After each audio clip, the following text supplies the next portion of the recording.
Welcome back to another episode of the Trey Ball Podcast. I'm your host, Ethan, and I'm joined by my co-host, RJ and Jalil. Y'all say what's up to the people, man. Yep.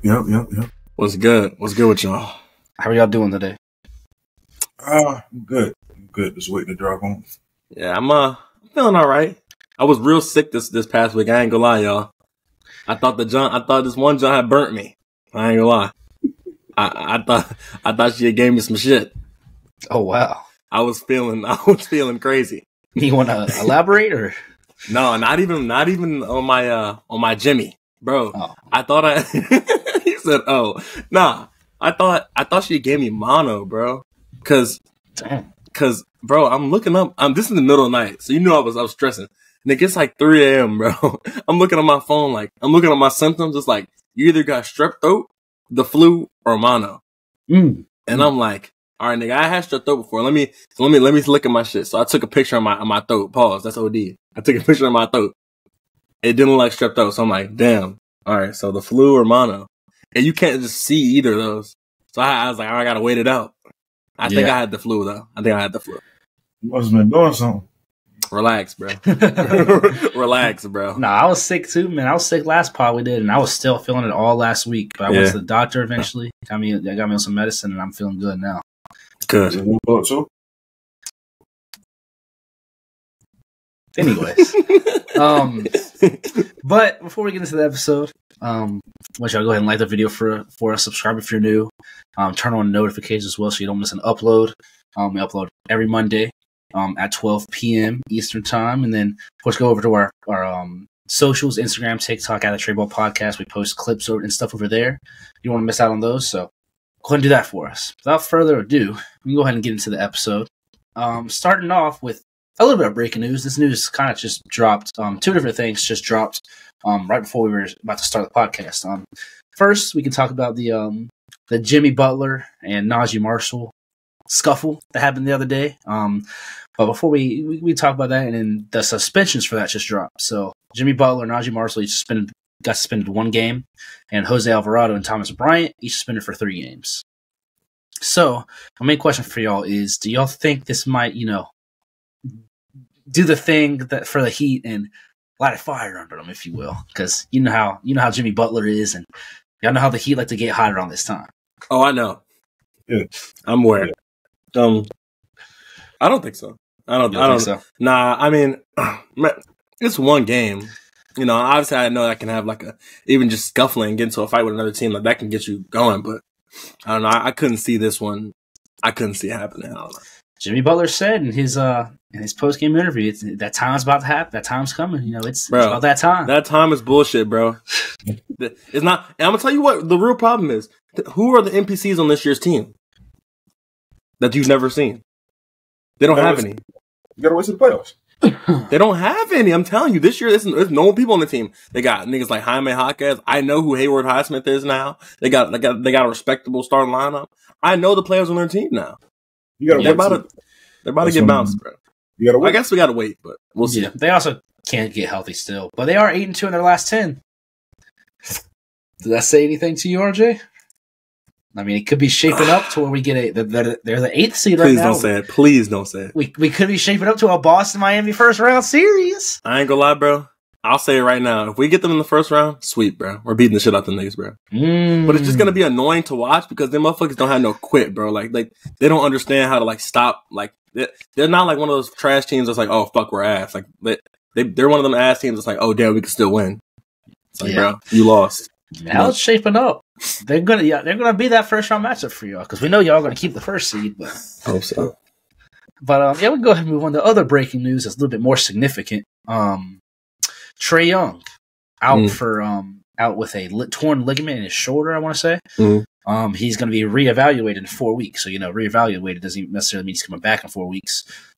So that all but means the Hawks season is over, I would say. They do play decent without Trae Young. DeJounte Murray running the show, but end of the day, Trae Young is their best player. And they're already the 10th seed. Nobody was expecting to do anything anyway, but some people may have expected maybe they get into the playoffs. In my opinion, I think this is a done deal now. I think they'll either they'll probably drop out to its team like Brooklyn gets in there to that 10th seed. What do y'all think about that? And what do you think this means for the offseason? For the offseason, I mean, Trae Young, he's not expected to be traded or anything, is he? It's rumored, but not. It could be. I mean, it's not like they, had a bunch of success with him. Yeah. Is it more? Is it? I think it is his shooting arm. Yeah. So yeah, I think the Hawks. Yeah, they're done. Yeah, I think they're definitely done.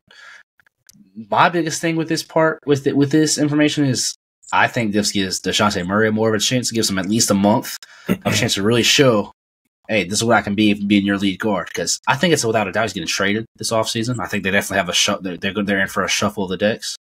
And he's already showed a little bit. In the games without Trae Young, he's really good.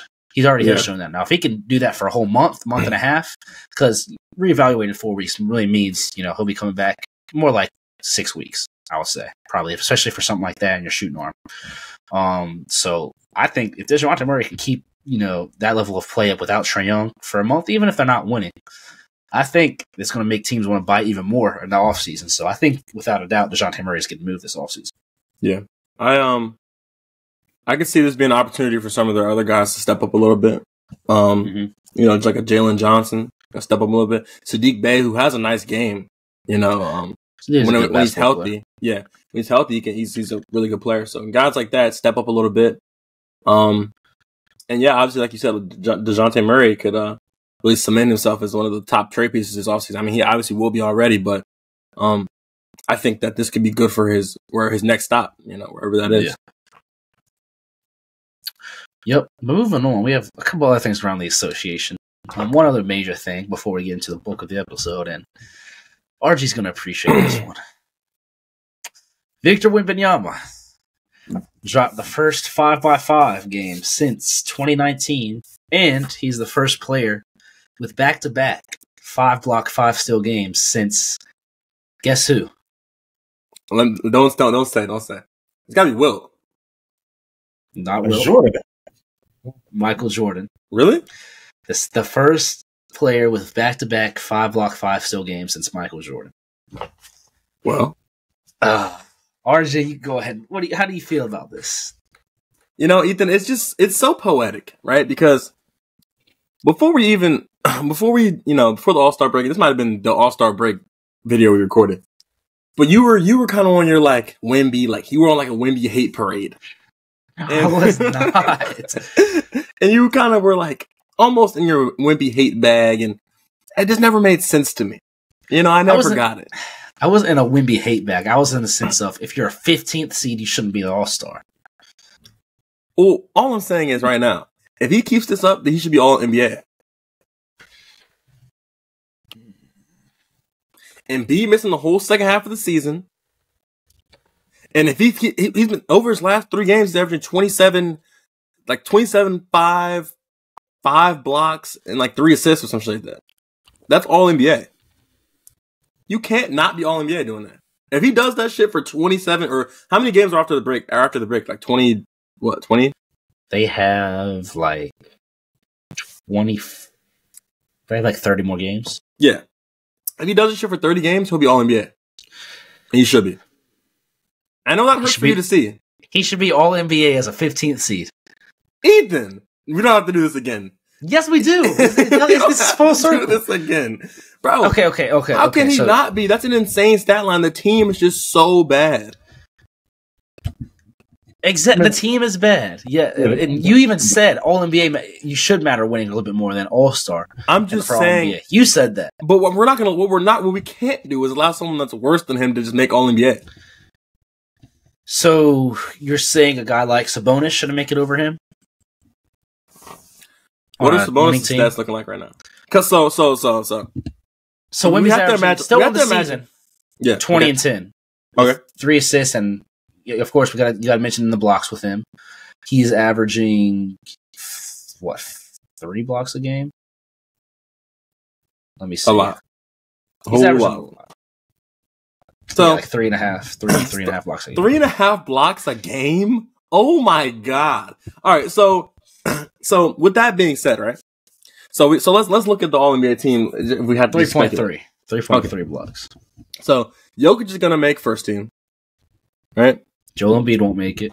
Embiid probably won't make it just because he missed so many. Oh, he can't make it. He can't make it. Yeah. Sabonis will probably Anthony Davis. Sabonis, Cat. Anthony Davis. Right? Anthony Davis. That's four bigs.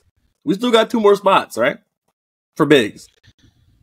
I mean, it's forward / big, so you got to take in wings too. So you got to take in LeBron, Kawhi Leonard, Paul George. They go with the forwards, right? Or like with like a small forward, right? No, or you think they would? It's the same as All Star. So it's 2 guards, 3 forward, really? 3 forwards. Yeah. So you got to take into account the Anthony Edwards, Kevin Durant, Jason Tatum, LeBron James, Jason Tatum, Kawhi Leonard, Jaylen Brown, Paul George. These are just guys on top of my head, and these aren't all the guys that are going to make it. I think. Never mind. I can't. Next year. Next year. Yeah. Okay. That's fair. But I just always love to see this, like, some crazy ass stat lines like this, bro. It's like, it's good for ball. And again, that's my glorious king.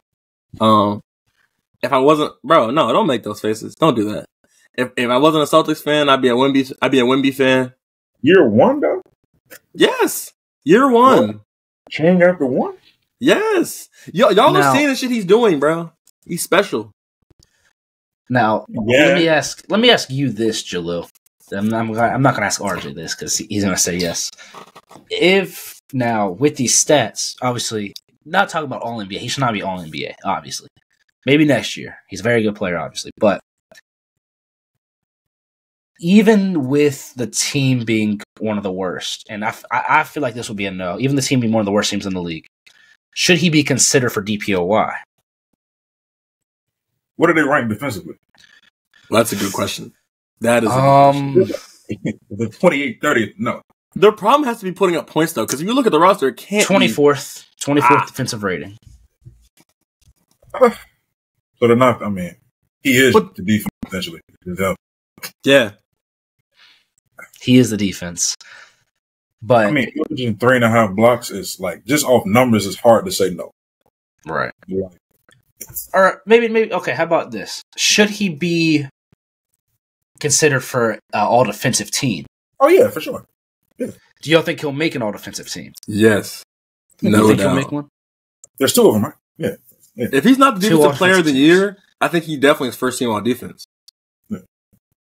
It's just so hard when they generally with these all defensive teams too, they reward these team defenders too. Yeah, like they definitely who contribute to making their team a great defensive team. Mm-hmm. Like a guy like Rudy Gobert, who's probably going to be top 3 defensive player of the year, just because he's one of the main reasons why that team. And of course, they have other good defenders too. Like you trade out Victor Wembanyama and Rudy Gobert. They're not the same, but obviously it's like I wouldn't be about the same defense. Yeah, right. Yeah, I would say maybe a bit worse because Rudy Gobert has more experience, but something like that, right? Mm-hmm. To whereas it's you're not going to reward Rudy Gobert when he was on last year on the Timberwolves when he was still a great defensive center, but they didn't have a good team defense and they weren't as good of a team. Yeah, yeah. But I could see him getting that all defensive second team as the big. It just but you blows also my think mind. about guys like Chet Holmgren. Man, I'm sorry, Jaleel. Fuck Chet Holmgren, man. I like Chet Holmgren. I actually love his game. I think he's like really, really, really, really good. But come on, man. Wemby is a better defender than him, bro. I mean, let's just be real. Chet Holmgren is averaging 2.7 blocks a game, and he's anchoring one of the best defenses in the league. Well, look at who they have. They have some defensive pieces, yeah. Yeah, obviously, right? But would you say he's the best defender on that team? That's good logic. Yeah, this is a top 5 defense. What? It's a top 5 defense. It's a top 5 defense. Now they have Lou Dort, obviously. Cason Wallace, Jalen Williams. These are all good. Shai Gilgeous-Alexander is no slouch on defense either. They have good defensive pieces, but we all know most of the time it's the big men that they're the one that anchor in the defense. They're the one that gets the praise on defense. Mm-hmm. he's a rookie also. Obviously, Wemby's a rookie too, but these are rookies. He's a rookie anchoring one of the best defenses in the league. Wow, Wemby's... He's a rookie. We don't have to get into this. We don't have to get into this. I've always hated... Bro, he spent a year in the program. He did. And he gained... But he still had no playing experience. That doesn't make a difference. He gained a good 20 pounds in the program. I understand. It's like taking a redshirt year. Like, play a game. Game and practice are much different. I guess. What it is so much different. But he still got the NBA amenities, the NBA coaching, the NBA experience, lifestyle, flying around with the team. He got to live the life. It's still an advantage over other rookies. But the NBA classifies him as a rookie. So that's what we got to go off of. Okay. And he's anchoring a top 5 defense. Whereas Victor Wembanyama, even though his defensive stats are better, he's not anchoring a top 25 defense. So, I mean, I think Chet Holmgren needs to be. I'd rather him be on an offensive team than Wemby. Oh, Ethan, that hurts. And I'm not the biggest Chet fan or anything, but if you're a rookie and you're anchoring a top 5 defense, averaging 2.7 blocks a game, I think you got to have some more consideration than a guy whose team isn't 15th seed and has bottom 5 defense. I don't know, man. It just feels so. And I understand what you're saying and why you're saying it, because like obviously like defense, as people say, defense wins championships. Like it manifests itself more on the winning side of things. So like you having that more impact in your team winning should in turn make you higher on the defensive player of the year or whatever, all defense shit. But it's just hard for me to see someone average 3.5 blocks and not say to myself like, damn. I get that, but it's like Derek White, for example. Like Derek White. He gets way more praise now. He's on a winning team, and way more praise on the defensive side. He's making all defensive teams now. He was still the same defender in San Antonio. True. He's on a winning team now. In a situation, it gets elevated more, gets shown in a brighter light. So it's definitely the defensive teams are definitely more predicated to winning than probably even the all NBA teams. Yeah, that's very true. But I still want to. I don't think I would be mad if he made the second team. Now the first team, I think would be a little crazy. But the second team, I could see. That's fair. As long as Chet's on the first team. Oh my god. But moving on. Yeah, but I said this went really long. But fuck it. Moving on. We can get to the bulk of the episode. We're going to talk about some of the West teams surging. There's a couple teams out west that have been playing really good. The 3 main ones being Dallas, New Orleans, and Golden State. Dallas, 7-game winning streak. Haven't lost the game with their new pieces on the team. Of course, that being PJ Washington and Daniel Gafford. Mm-hmm. They're fitting in like a glove, and they're already a good team. They have Luka Doncic, and Kyrie Irving. You got Golden State, who are 11-4 in their last 15. Ever since they got Draymond back, they've been good. But they're still the 10th seed, just because everybody else has been winning. And the New Orleans is 8-2 in their last 10. The thing with these 3 teams, before I pass on to y'all, is I only think one of these teams is a real threat, and that being Dallas.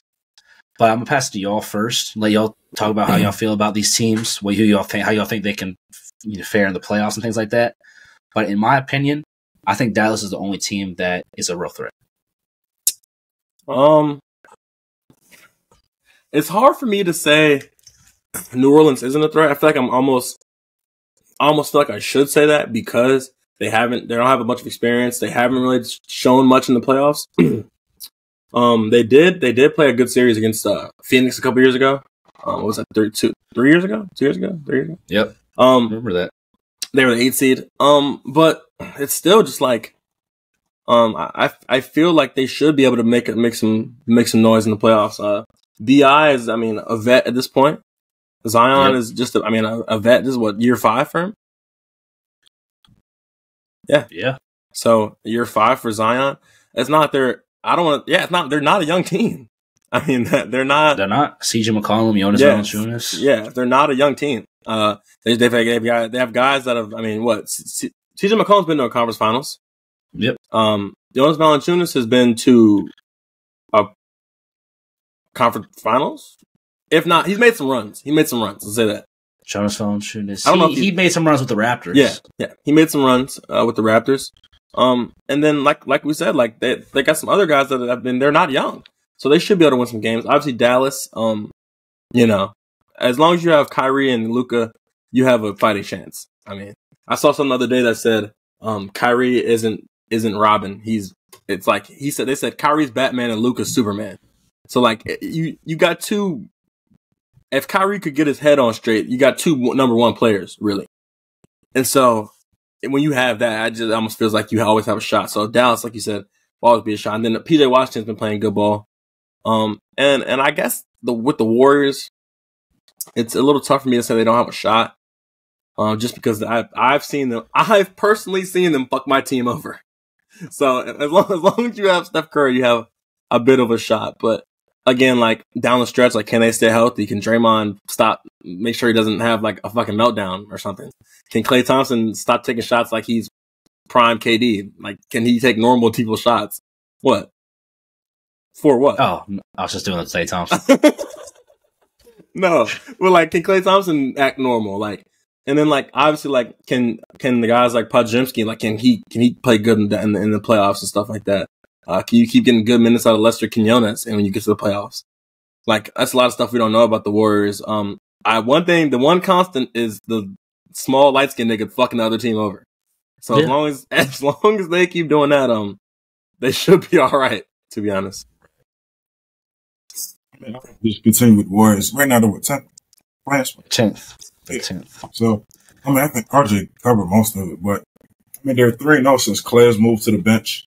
The first game, you saw what it could be off the bench, but the second game was, he was like 1 for 9. Yeah, he was bad. And then Draymond, you had the game against the Jazz where he went for 23, looking like his Michigan State. So the biggest thing with him is not necessarily playing consistently, but mental consistency. Yeah. So I mean, he's been all right, other than a couple possible texts that could have happened. But who knows when he gets into the playoff and he swings off on Sabonis or something. Yeah. But, Steph, with him, you always got a chance. He's one of those legendary generational guys. But I still want to say they're, a threat, first round, second round, if they make the playoffs, throughout the play-in. Then you go to the Pelicans. I think Zion, he's in a good, like, solid run of form now. But the thing with him, how long until, he has a weight issue or, he gets hurt again. But the Pelicans, they can be a threat because I think they're one of the few teams in the NBA who haven't had too many injuries. I looked before the podcast. I think you have McCollum and Brandon Ingram are day-to-day. And then I think it's Dyson Daniels who's out for Dyson Daniels out for the season. I think only a couple more weeks now. Yeah.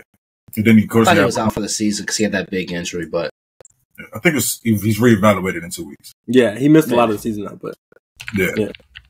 And then, of course, you have Alvarado getting, just, 3 games? Yeah. But like you said, they haven't really had much injury. They haven't had many injuries to begin with. So I think if they continue building and Zion can continue doing what he's doing, they can possibly be a threat. I mean, they're 5th right now. So if they keep doing what they're doing, they'll make the playoffs, cleanly. But I'm with Ethan. The only threat is the Mavericks. I mean, last 10 games, Luka's averaging a triple-double with 33. Kyrie's averaging 27, 6, and 6 past 10 games. PJ Washington and Gafford, like, it's smooth. So, I mean. Dude, if Dallas. The only threat, honestly. If Dallas could be a top, like, they can get a team to where they could be a top 3 seed, like, consistently throughout the whole season, there's just no way Luka wouldn't be winning MVP. Yeah. The past couple years. These stats are ridiculous. But I got a question for you. I'm going to give you some pushback. Like I said, I think Dallas is the only real threat. And I know RJ kind of questioned that a little bit. I didn't really go into detail, but the reason I say that is it's really more about New Orleans and Golden State. Like I said, Golden State is 11-4 in the last 15, and they haven't moved. They're still 10th in the West. Yeah. And my question, and that's because mainly, I think pretty much all the teams above them are better than them. I just think the Warriors, they don't have the manpower, and out of the 9 teams above them, what teams are they really better than? They're not better than Minnesota, OKC, the Clippers, Denver. That's the top 4. I wouldn't say they're better than Dallas or New Orleans. I wouldn't say they're better than Sacramento or Phoenix, and maybe the Lakers, but the Lakers are a better constructed team than them, I think. That's the 9 teams above them. So I just like, and we saw all these teams are still teams that are winning games. So I just don't think, I really don't think the Warriors make the playoffs. It's like, it goes back to what we were talking about last week, Ethan. It's like, in a 7-game series, all those teams are better than them. But through the plan, like, who's to say Steph Curry doesn't have 2, legacy games? And then you're just, there's nothing, when he shoots, like, when he's on fire, there's nothing you can do. It's like, there's no defense for it. There's no stopping that shit. You just have to hope he misses shots. Yeah. So he talks about that. They've got a guy like that, frankly, is Kevin Durant that guy anymore for Phoenix? Is D Book that guy anymore for Phoenix? No. Listen. Okay, Kevin Durant was a bad example. That was a bad example. I should have went with Sacramento. They're both a bad example. I should have went with Sacramento. The Sacramento is De'Aaron Fox that guy? Yeah. No, he is not, Ethan. What? No, when I say that guy, is he the guy that Steph Curry is where you look and you say, fuck, we don't have defense for what he's doing? Nobody on the Warriors is guarding what De'Aaron Fox is doing. Nobody can guard De'Aaron. Nobody can stay in front of De'Aaron Fox. Did you see what he was doing last season? I'm just saying, Ethan, is he the guy that Steph Curry is? And I need a real answer. Okay. There's not a lot of guys that are what Steph is. So I'll give you that. It's like when you look in the league right now, who do you look at that puts fear in your heart like that? If you coaching, you're the coach. Who name me? I don't think you can name 5 guys that put fucking fear in your heart like Steph Curry. Maybe Luka just because we can do all around. Giannis because there's no defense for that bullshit. He's biggest fucking athletic like that. Jokic because he's just gonna manipulate everything. It's not like you about to say Wemby. Yeah, that's a little crazy. He's big as fucking can shoot, bro. Like, okay, but I'm not worried. We won't say him. Embiid when healthy. Shea. Don't get me started on Shea because I love Shea. I think Shea's a really good player, but I do also say I've said this plenty of times. I don't think he averages 30 on a team on most other teams because he's the MVP right now. You said what? He's talking about the MVP right now. If he wins MVP, bro, I'll suck a goat dick, bro. He don't deserve MVP. No, bro. I think he's the MVP. It's Nikola Jokic, bro. Again, but my thing is, Shea does not do that shit on another team, bro. He doesn't do that shit. He's not on like another team with what like makes you normal. say that? Because first off, I'd have to look it up. But what are his usage? What's his usage rate? He has to have one of the highest. It's high. Yeah, it would have to be. Now, obviously, as a point guard, it's gonna be high regardless. But if you look at his shit, it's got to be like Jokic, Giannis, and then him. It has to be. Or maybe no. It's probably Jokic, Luka, Giannis, and then him. And if I had to guess, let me look it up. NBA usage. But you can say that about any star player. If no. What do you mean? Shea Gilgeous-Alexander, dude. This is. I'm not hating on him. Shea's the third. It's Luka, Giannis, and then him. Right? Yeah. That makes sense. So my point being is he always has the ball. Like, and that's not, obviously he's the best player on the team. Like, yes, he's going to score the most points. Yes, he's going to do this. I'm just saying, I feel like he's able to kind of do whatever the fuck he wants because who the fuck else is going to score? Now, y'all have a really good team. Y'all have a good team. Chet is a good player. Unfortunately, the rape man, the Josh Giddey, he's a good player. he's a good player. Both Jalen Williams, good players. Y'all have good. Lou Dort, really good player. Y'all have good players. I'm just saying, if Shea didn't have to average 30, if Shea averaged 20 points a game, y'all would be shit out of luck. Because no one's going to up their scoring like that. So crazy. That's just so crazy. He has to score like right now. Only thing he just has to score 30 points. If Shea was on the Celtics, he wouldn't score 30 points a game. Name me another team that's in the playoffs. A game? Oh, what? He's the Celtics. No, nobody's going to that Celtics starting 5 and averaging 30. Okay. Name me another team that's in the playoffs that where Shea averages 30 points a game. Like him being on another team? Yes. That's so hard to say. I've thought about this. He's not doing it. If he's going to be on another team, obviously that team has to give something up to be on him. So you can't just say, "Oh, Shea's going to be automatically onto the Minnesota Timberwolves without them giving up anything." Obviously, he's not going to average. Okay, so switch Shea as the best player and the other team's best player. He's averaging 30 on the Clippers. He's averaging 30 on the Nuggets. He's averaging 30 on the He's averaging 30 on the Clippers, Ethan? You said switch him and the other team's best player. Is Kawhi averaging 30? You switch him and Kawhi? If I switch, it's different. If I switch Kawhi Leonard and I switch Shai Gilgeous-Alexander, if I switch Nikola Jokic and I switch Shea, you can. Okay. He's after 30 on any team in the league. No. Listen. I should have said switch their guard. I should have switched their guard. That's so now.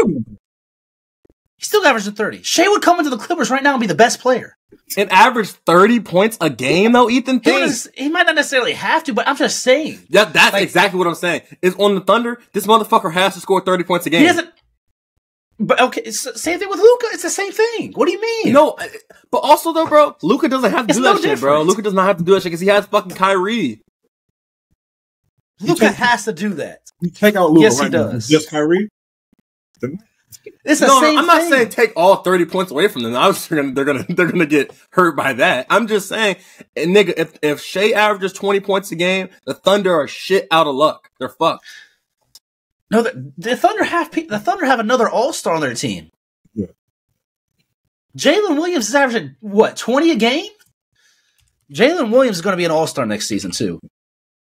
Also, when you say he averaged... Jalen Williams is averaging 24 and 5. On 24? Yeah. No, 54, or I'm sorry, 24 rebounds and 5 assists. I thought you said 24. I'm like, damn, I didn't know niggas was getting down like that. He's consistently getting better. Like, over the past month, he's been averaging like 23. But when you say Shea averaged 20, is he taking less shots? Or is he just missing? If Shea took less shots. Because he doesn't take, like... He's not. He's very efficient. Like, he's an efficient scorer. And he sets everybody up. Why do you think everybody's having career seasons around him? Hold on. I'm not a Shea hater. I love his game. I love his fashion. I fuck with Shea heavy. Right? But all I'm saying is I don't think he averages 30 points a game on most playoff teams. He doesn't do that shit. Well, listen. I just saw the Thunder saw the Thunder rock my favorite team the other day. And Shea had like almost a 30-point triple-double. And I promise you, I watched that whole game. Nobody could guard Shea. Kawhi Leonard, barbecue. Paul George, barbecue. Everybody was getting cooked. All right? Everybody was getting cooked. Shai Gilgeous-Alexander is, in my opinion, the MVP. I'm starting to propaganda today. Shai Gilgeous-Alexander for MVP. I'm starting it today. Y'all know who my MVP is. I'm not going to happen. All right. He's going to say Victor Wembanyama. That's what he's going to say. No. Yeah, no, Jason Tatum. Yeah. Y'all know Shai Gilgeous-Alexander is better than Jason Tatum. You don't even mean that, bro. I mean that. Jason Tatum would average 35 points a game on the fucking Thunder, bro. He would average 35 fucking points a game. That nigga fuck around and drop 40 a game. Let me ask you this. 40 a night. Let me ask you this. Let me ask you this, and then we'll go ahead and get back into what we were talking about. We got a little sidetracked, but that's okay. Shai Gilgeous-Alexander is a top what player in this league? This season, I'm saying 5. I'm not gonna count Embiid. I'm not gonna count Embiid because he's missed too much time. Or let me ask you this: what players, when healthy, are you taking over Shai Gilgeous-Alexander? Jokic. Okay, I would too. Jokic. Okay. It does. Fuck. Giannis. Luka. That's it. Stop the list. That's it. Embiid. I'll take. Yeah, Embiid when healthy, obviously. That's it. And JT.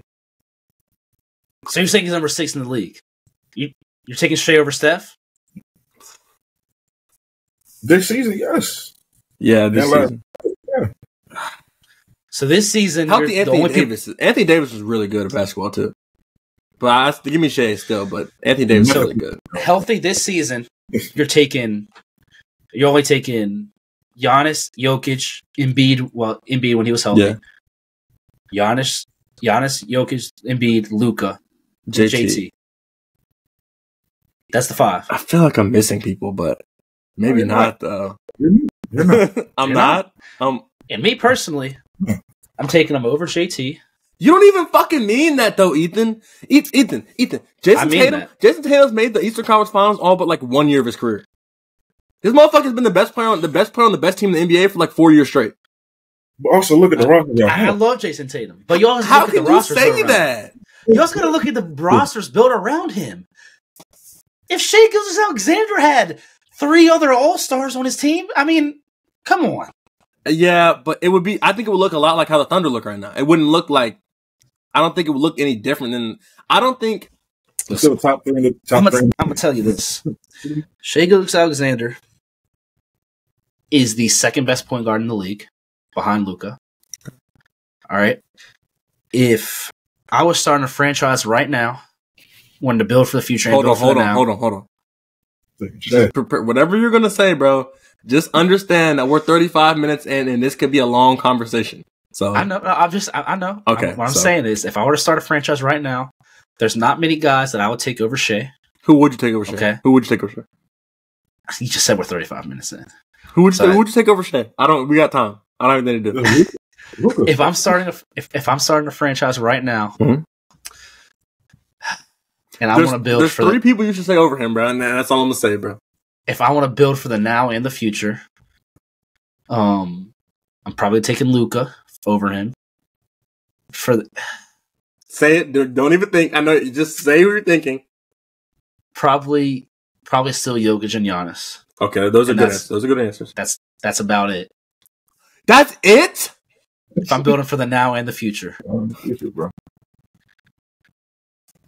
All right, bro. So you got to think the point guard is probably the most important position in all of basketball. He's elite at it. He is. All right. He is. I like Shai too. That's why I don't even like that we're having this conversation because I actually fuck with him heavy.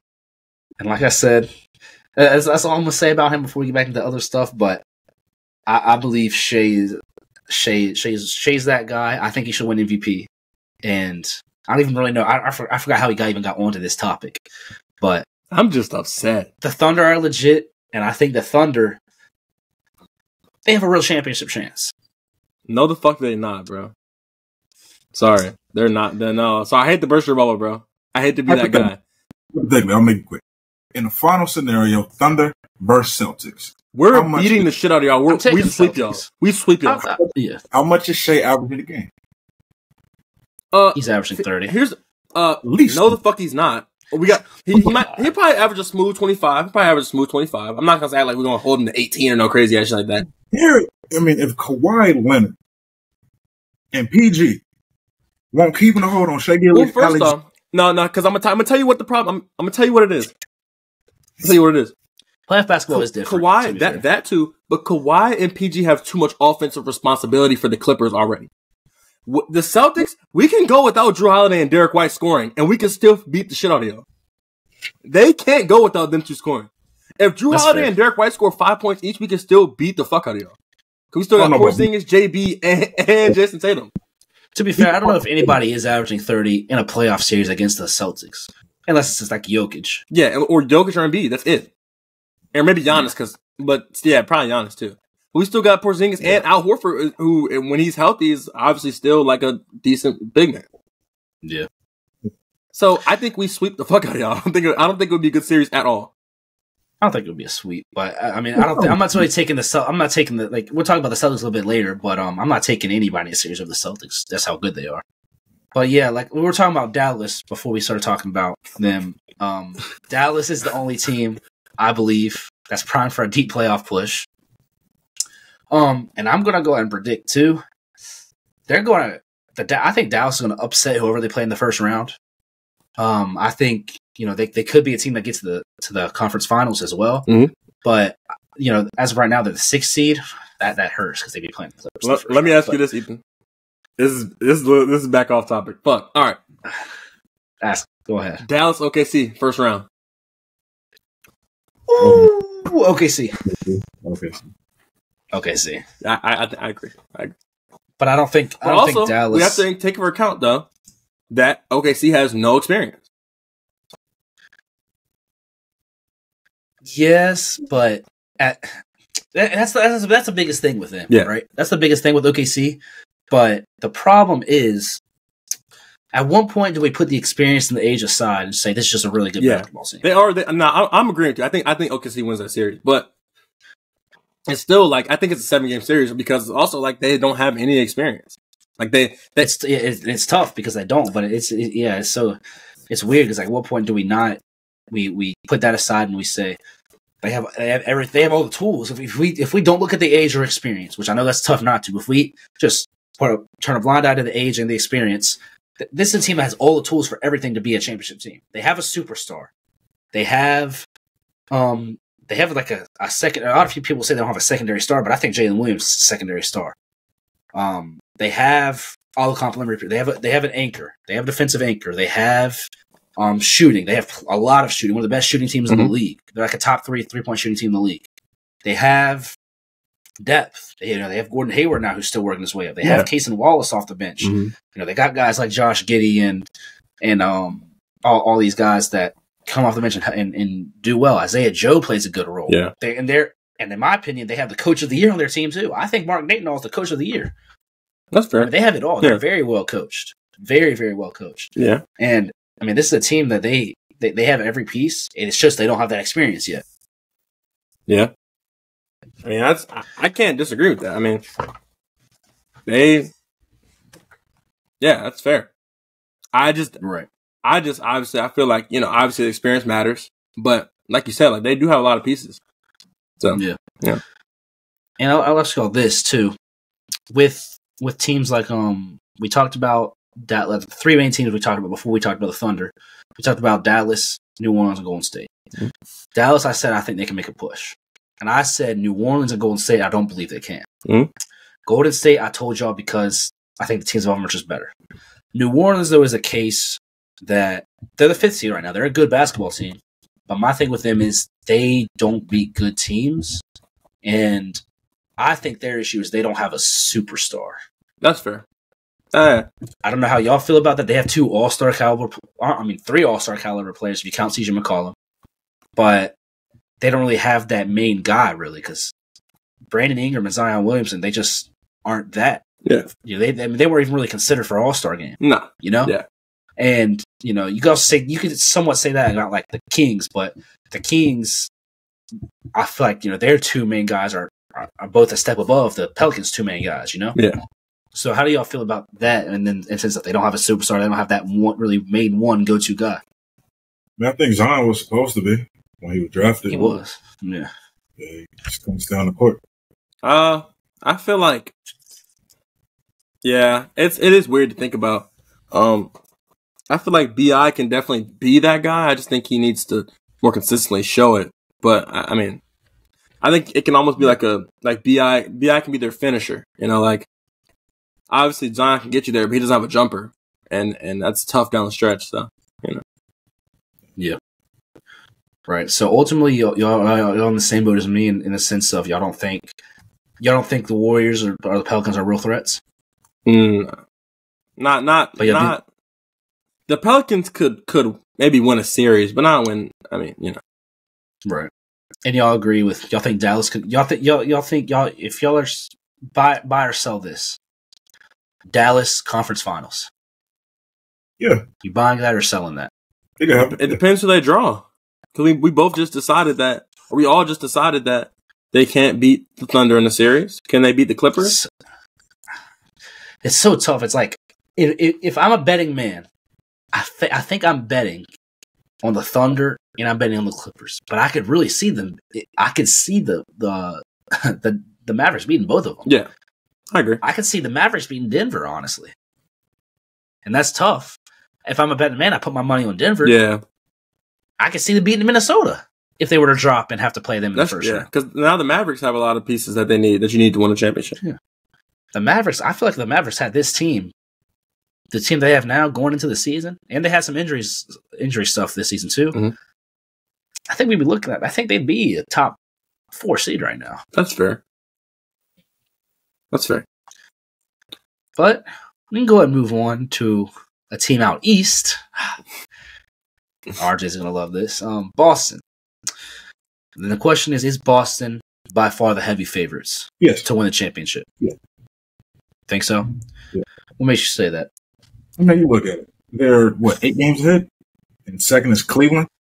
They're like 9 games ahead look now, at it, Milwaukee's, struggling. How specifically? I don't really know. It's not working that well so far. And then Embiid, Philly falling off. They're getting blown out right now by Milwaukee. They're 9-1 in their last 10 games, won 8 straight. And then I looked at it. Y'all starting 5 are just off averages 98 out of 120 points per game. I think if y'all don't at least make the finals, it's a failure. I agree. If they don't win the championship, I think it's a failure. Yeah, I agree. I think they should be the heavy favorites. I mean, they're the best offense. We all said this coming into the season. We said this 5 games in. We said this 20 games in, and we've kept on saying it. I mean, they have the best offense in the league. They have the 3rd best defense in the league. They have the 2 best perimeter defenders in the league. They have arguably 5 all-star, or at least all-star caliber players. I mean, Drew Holiday was an all-star last season. They have 2 Jason Tatum and Jaylen Brown were both all-stars this season. Derek White, all-star considerations. Kristaps Porzingis is like that wild card. I mean, he's averaging 21 a game and playing good defense. And he's been relatively healthy too, which knock on wood, and that's scary. Yeah. It's just they have all these things going for them, and the one thing for me, and there's only one thing that worries me about them, is obviously health is always a worry for any team. Of course, then this team being so top heavy because they really only go 7, 8 deep, and the 7 and 8th is like Sam Hauser and Peyton Pritchard. So, you got Luke Cornett getting minutes. I mean, these, Sam Hauser has been good. Don't get me wrong, but these aren't really players I have that much trust in when it comes to playoffs. Yeah, right. They have like 6, 7 guys I really do trust. 6 Pritchard's guys played some big minutes in the playoffs, though. He has, but he's still not a guy that I want playing. That's fair. A lot. I agree with that. It's just, at one point, do we say if the shooting goes cold? Mm-hmm. At one point, do we change up the game plan and stop shooting so many threes? If in a series, teams are chasing us off the line, but we're still shooting all these threes. So obviously, they only shoot threes.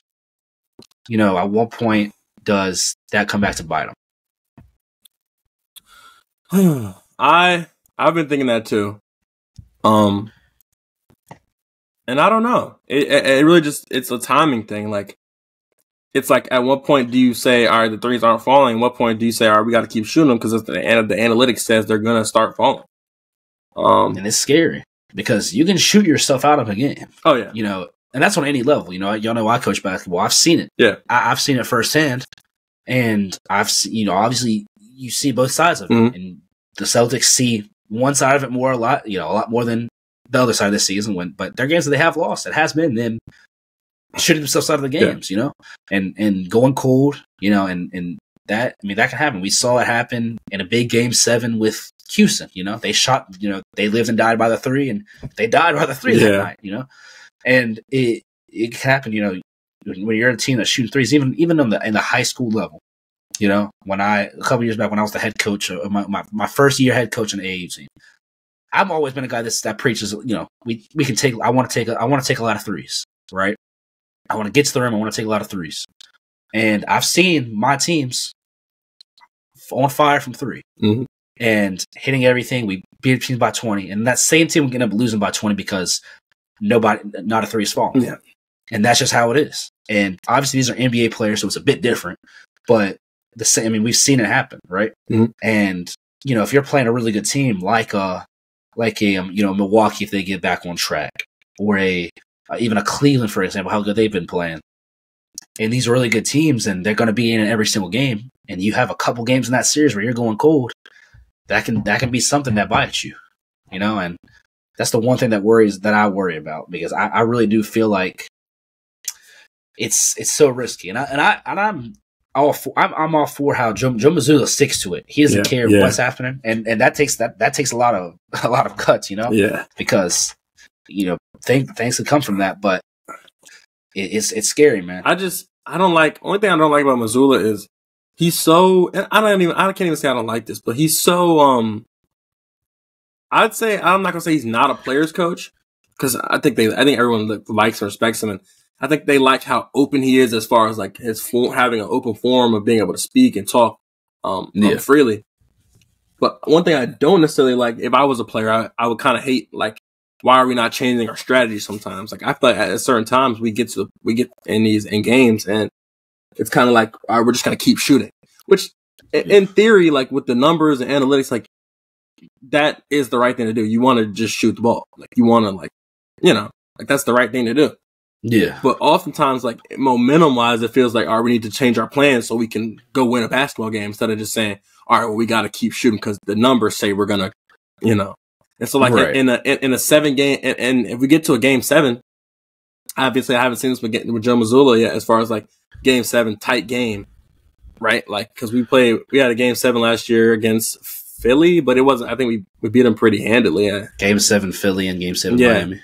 Game 7 against Miami was a blowout, cause Jason Tatum hurt his ankle, but, I just, a game 7, a tight game 7, if the jumpers aren't falling, what is he going to say? Stick to the plan, or is he going to go say like, all right, we need to go win a basketball game? So, that'll be interesting to see it down the stretch. But hopefully we don't get any game 7s. So, you shouldn't. Yeah. So before we move on, I just want to reiterate one of my first episodes here. I compared the Boston Celtics to another historic franchise. That's RJ's favorite team, the Dallas Cowboys. All right. You look at the pieces. You look at the roster, you look at the expectation, they're supposed to win it all. But something always happens. I will say this. My pops always says that too.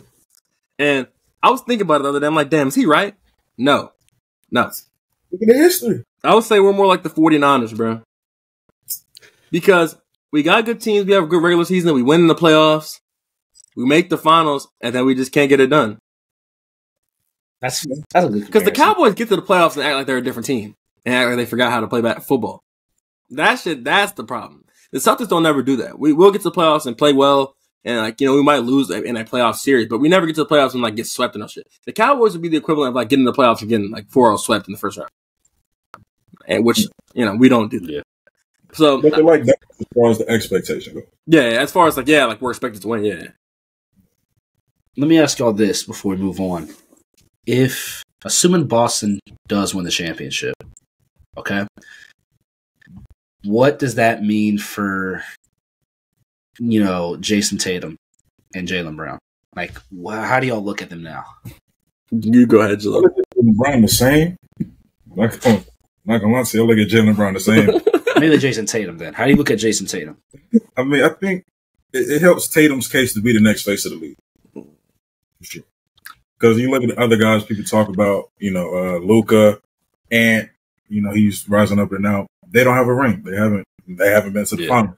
But Tatum, who's consistently, been in contention for championships, if he finally gets one, I think it puts him up there. Yeah, for sure. I agree heavily with that. I also think right now, and I understand why Jason Tatum does that, but he said, if you've seen him in the media, he definitely speaks life to a lot of his feelings. Like he'll try to like say like, oh, I think I'm the face of the league. I think I should be the new face of the league. I think I'm top 5. Right. I think I'm this. And I think oftentimes people, especially our age, like the culture is just to troll a motherfucker. Like, oh, this motherfucker think he top 5. This motherfucker think he XYZ. He think he Kobe or whatever the fuck. And I think with the championship, a lot of that's silenced. A lot of that is quieted. Yeah. I think he's taken a lot more seriously. And I think we start to look at him because I think honestly, when you think about the top 10 players in the league, like where do you think of him at? Like 7, 6, 7? Somewhere in that realm. I think a championship puts him where people start thinking about him as top 5, top 4, top 3. Right? Because obviously the team is really good, so he can only go so high. Right? Yeah. But I think that's the one thing. And honestly, I understand like with today's NBA, I'm not gonna say people don't value stat lines like his, but like damn near 30, about 8 rebounds, like that's a good stat line, And so, a guy like him, I think a championship would legitimize his superstarship, if that makes sense. Yeah, I think it would too. I just think it wouldn't as much as some of these other guys, just because people are going to look at him and be like, people are going to look at this team that he has because he has all these pieces. They're a super team. They're a super team in my opinion. They have all these guys, and what? We're a super team now. Why has the word super team gotten so misconstrued since we? So LeBron, D Wade, and Chris Bosh was a super team, and now we're a super team. I think this is a super team. I just think y'all are just a really. I think this is a better team than a lot of those teams. To me, super team almost a better team than these super teams. Super team means some shit that you concocted in free agency and like fucked over the rest of the league and like. Is that not what y'all did? First off, I mean, we drafted our two best players, so that's already way different than these other super teams. We traded for Derek White on what 2 years ago, kind of like on a limb. Like at the trade deadline, so that's kind of different. But this past offseason, and then we picked up two non-all-stars. Yeah. Or Drew Holiday was an all-star, so Drew Holiday was Drew Holiday's not like he was an all-star because he was on the Bucks. He wasn't I don't think he's an all-star on every team last year. I think maybe not, but he's an all-star caliber. He's like he takes a step back because he can, but you know in a situation where you need him to be an all-star, he's an all-star. That's true.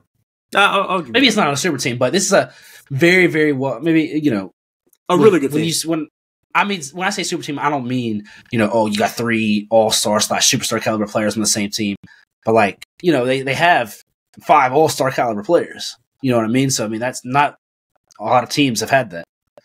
No. So with those pickups, how good they are and how good everybody knew they were going to be, people are going to not. I don't think people are going to hold Jason Tatum as high as a regard as they would have if they won it last year, for example, when they were still a good team last year, but you didn't have, the Drew Holiday, you didn't have the Kristaps Porzingis, you just had the 2 all-star guys. You had Derek White, you had high-quality role players, but you only had the two all-stars. Nobody was really in contention. Yeah, that's fair. But moving on, we've been doing all this talking about good teams. Go ahead and talk about some bad teams, of course.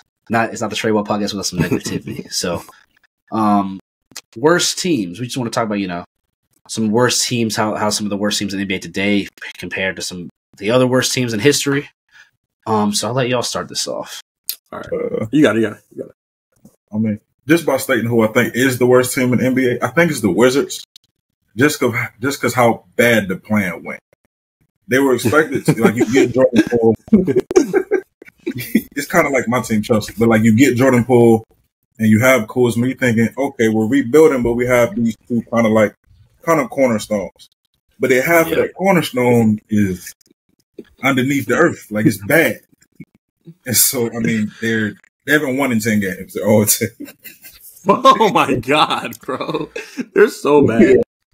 And then you look at really their only hope at the future is the draft. I don't look at the roster and I don't see any young guys. Like, I don't look at Bilal Coulibaly and say, okay, he can, possibly become this and, really kind of change his team. They don't have a guy like that. And I think eventually they're going to just end up trading Tyus Jones just to, hopefully get some more draft picks or maybe hope you get another guy like a Poole that hopefully works out. But, I mean, it's bad. Yeah. Like it's I agree with you. I was going to say the Wizards too. They're really bad. They're really, really fucking bad.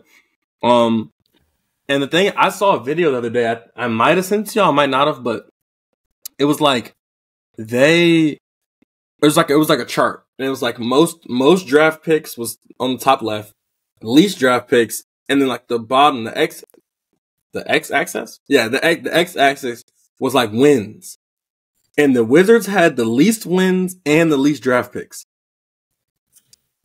So they're just fucked. I mean, they're hit. They're hit for a long time too. Should have just kept Bradley Beal. Yeah, and there's nobody they can even trade to, like, because with Brad Beal they were like fucked because he had a no trade clause. So they had to trade him where he wanted to go, and at least now they'll get a top pick, but maybe. I mean, someone will have their top pick. They have their pick this year. I'm pretty sure they do. I would hope. Let's see. I would hope you're not going. Not what? What are they? 9 wins right now. I hope they have their picks. That's a bad team. I was thinking, the Wizards and the Pistons are both teams that are some of the worst basketball I've ever seen watching the NBA. Just because it's at least in the past couple years, just because like it's different though. I see what you mean. The Pistons. I'm sorry to cut you off. They don't have their first round pick this year. They have Phoenix's pick. It has to have a protection, though. There's no way, right? Okay, so Washington has the right to swap its 2024 first-round pick protected from 13 to 30.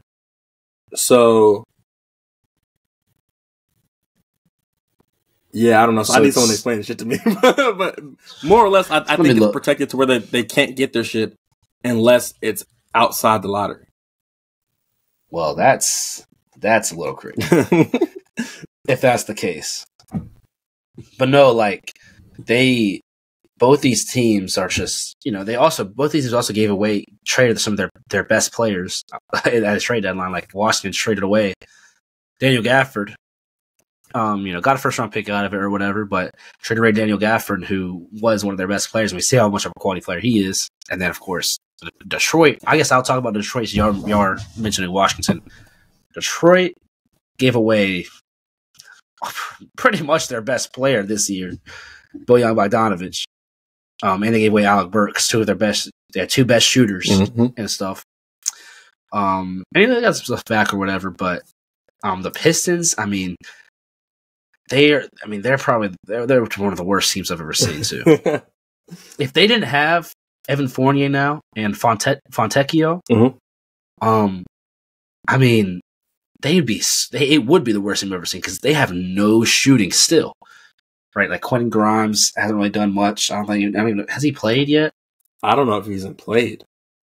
I don't even know if he's played yet. But they have no shooting at all. And Fontecchio, they stole.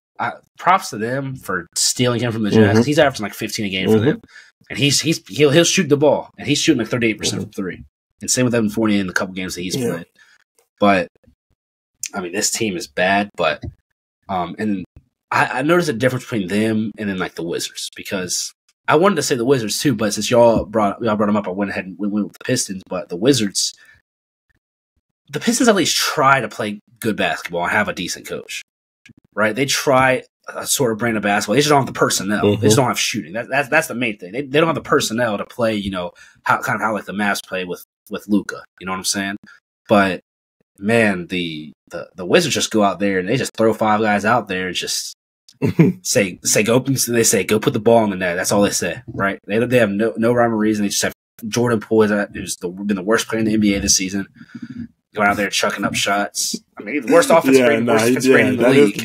I thought when you said, I was like, wait, what? But I was like, damn, he is. Yeah, he's the worst player in the league. And they've had coaching stuff too, like Wes Unseld Jr. stepped down or something.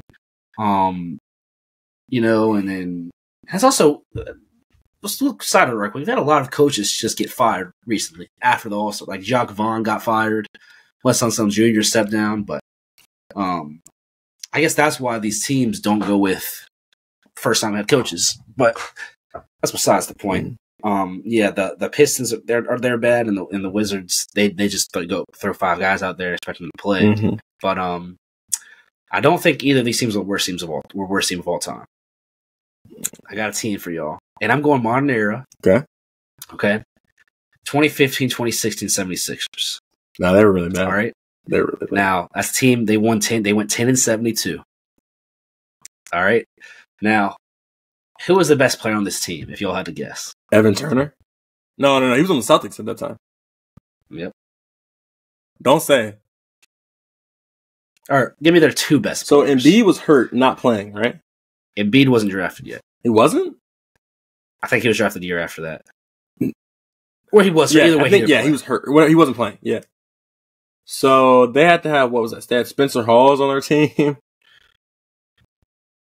me pull up the actual. Yeah, pull up the roster. They didn't have. Well, here I'll just give you the roster.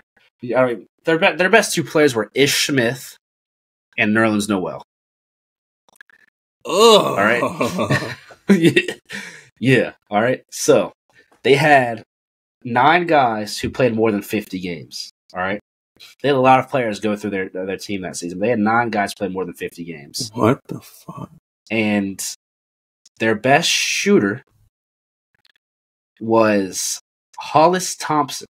What the fuck? Now he was their best shooter, shooting a whopping 38% from 3. That's insanity. I can't even put a face to the name of Hollis Thompson. Exactly. And then their other best shooter, if you can't remember who Hollis Thompson is, their other best shooter, who had a good amount of. I'm sorry. Yeah, who had a good amount of attempts from three a game. He shot the most attempts from three on their game. Was Isaiah Cannon.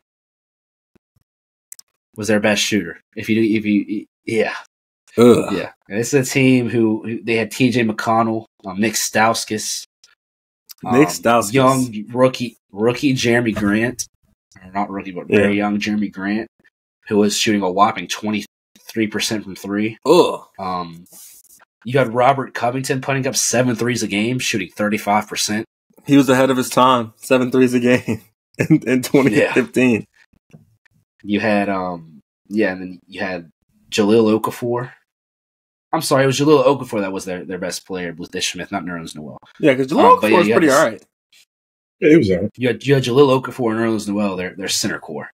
Jahlil Okafor averaged 17 a game. He was their leading scorer. Then you had Ish Smith, their second leading scorer, with 15 a game. Yeah. And some other names you had on there. Like I said, they only had 9 guys that played over. Their 9 guys that played over 50 games was Ish Smith, Jahlil Okafor, Nerlens Noel, Robert Covington, Hollis Thompson, Jeremy Grant, Isaiah Cannon, Nick Stauskas, T.J. McConnell, and Rashawn Holmes played 51 games. That's disgusting. Yeah, they're by far the worst team ever. Yeah. And then these 3 guys, like I said, their 2 best players were Ish Smith and Jahlil Okafor. Ish Smith only played 50 games. He played 50 games exactly. And Jahlil Okafor only played 53. So your guys that played closer to that 80 mark, Nerlens Noel played almost 70. Robert Covington played almost 70. And then Hollis Thompson, Jeremy Grant, Isaiah Cannon, Nick Stauskas, and T.J. McConnell. Those 5 guys are the ones that play like 75 plus. So in almost a fourth of your season, you were running out there with Hollis Thompson, Jeremy Grant, Isaiah Cannon, Nick Stauskas, and T.J. McConnell. Jesus. Yeah. So that team was very, very bad. Of course, that was when they started. Well, not when they started, but that was their main trust the process. That was the goddamn process. Shit. Yeah, that's crazy. Yeah, no, there's no team this year that's nearly that bad. Yeah, no way. Not even close. So I figured I'd bring them up because that had to be. Oh yeah, it's by far. I mean, if Hollis Thompson is your best shooter, and I know that was before that's when the 3-point era really started. Mm-hmm. 2015, 2016. But still, though, man, yeah, that's really bad. That's rough. But we have one more thing for y'all. Kind of the worst teams. That was kind of our question of the day. But this is also a question. This is more of the question of the day, I'd say. Let me make this a quick one. If you beat one player in a fight and you can take their contract, who would it be? I think you start this one, Jahlil. We all should have the same answer. So I looked at it. Trae Young is the 8th highest paid player in the league. Steph Curry is 7th. But consider me a bit on the bigger side of things. Bradley Beal is 3rd. Boy, Bradley Beal slapped the shit out of you. Bradley Beal. Hey. What, 6'4"? Yeah. Yeah. Come on now. He's kind of cut, though, too. He is cut.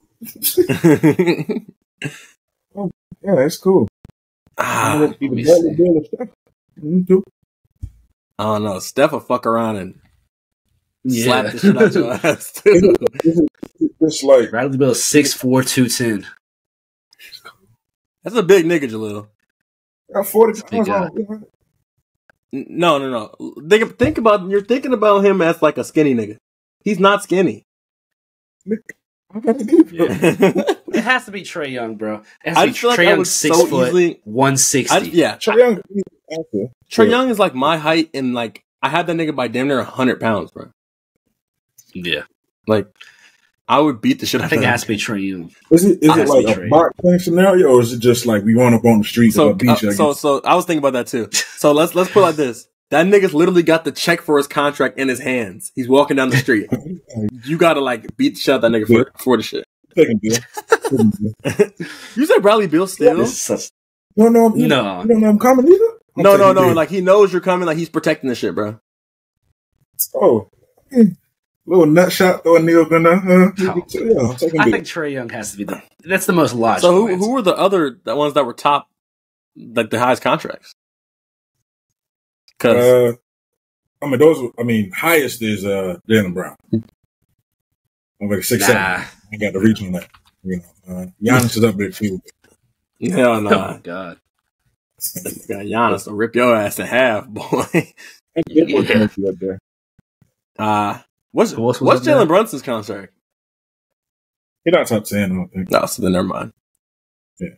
I was looking at top 10 on. What about Chris Paul? It's like, I mean, would you want to be the bull, man? Yeah, you know. I thought about Ish Smith maybe, but I'm sure there's guys small. I think Trae Young's the best value pick because the max contract and size. But I'm sure there's guys smaller and like the Trae Young you could probably take, but probably on way lower contracts. You know. I'm going Bradley Beal. I'm sticking with that. Bradley Beal's interesting. I like it. I like your confidence. You quite clean. No. Like no eye pokes, nothing. Like, no, you can do whatever you want. I'm like, well, all right. Unless you got anything else, we can go ahead and wrap this up, man. That's it. We appreciate y'all for watching, man. Make sure y'all like the video, subscribe if you're new.